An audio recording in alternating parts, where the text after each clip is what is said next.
দিবাকর, বাড়িতে চুরিটা হলো কি করে? তোমরা তো বাড়িতেই ছিলে।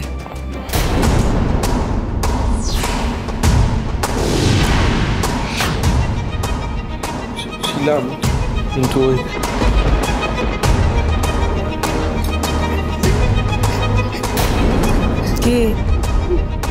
তোমরা কি সত্যি বাড়িতেই ছিলে নাকি আবার কোথাও ঘুরতে চলে গিয়েছিলে? না না না না না মামি, আমরা তো ঘুমোচ্ছিলাম মামি। হ্যাঁ, আমরা তো ঘুমোচ্ছিলাম। আসলে সারাদিনের খাটাখাটির পরে একেবারে মরার মতো ঘুমিয়ে গেছিলাম, কিছু টেরই পাইনি কখন চোর এলো। শিউলি এখনো সত্যি বলছে না, এখনো কিছু একটা লুকোচ্ছে। বাবা, এমন মরার মতো ঘুম? হ্যাঁ, যে টেরই পেলি না তোরা? কখন চোর এসে চুরি করে নিয়ে সব চলে গেল? বলি হারি তোদের ঘুমের। চুরি হয়েছে? ওই কেউ তো কিছু বললো না। কি রে দিবাকর, আমরা যখন ঢুকলাম তখন তো একবারও বললি না যে চুরি হয়েছে। আমি বলছিলাম তোর বউ তোর মার বিরুদ্ধে তোকে কানে ফুসমন্তর দিল, আর তুই মার বিরুদ্ধে কথা বলতে চলে এলি। সেসব দিন অনেক আগে পেরিয়ে এসেছিল। ও পথ আমি আর মারাবো না, নিজে বুঝে নে। তোর বউকেও ভালো করে বুঝিয়ে দে।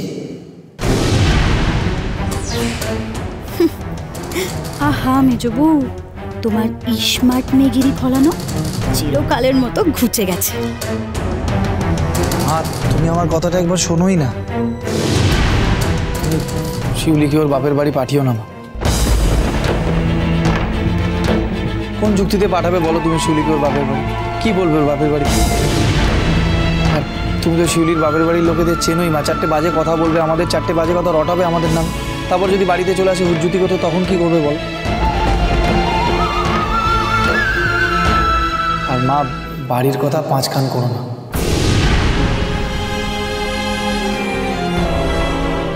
শিউলিকে ক্ষমা করে দাও মা, আর করবেন এরকম কাজ। আমি তো নিশ্চয়ই নই শঙ্কর।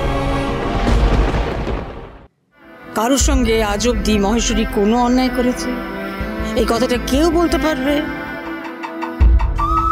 ভুলে যেতাম আমি, সব ভুলে যেতাম। কি কি করেছে, ছবি দেখতে গেছে, না করেছে, আমি সব ভুলে যেতাম যদি না আমি বাড়ি আসা স্তক ও আমাকে মিথ্যে কথা বলে যেত।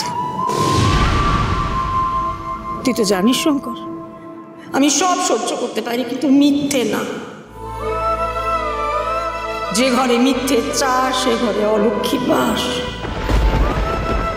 আজ তো ওর মিথ্যের জন্যই অলক্ষ্মী ঢুকলো আমার সংসারে। মা লক্ষ্মী তো চলে গেলেন, এত বড় চুরি হলো। হরগৌরী পাইস হোটেল, সোম থেকে রবি প্রতিদিন রাত 10টায় স্টার জলসায় ও ডিজনি প্লাস হটস্টারে।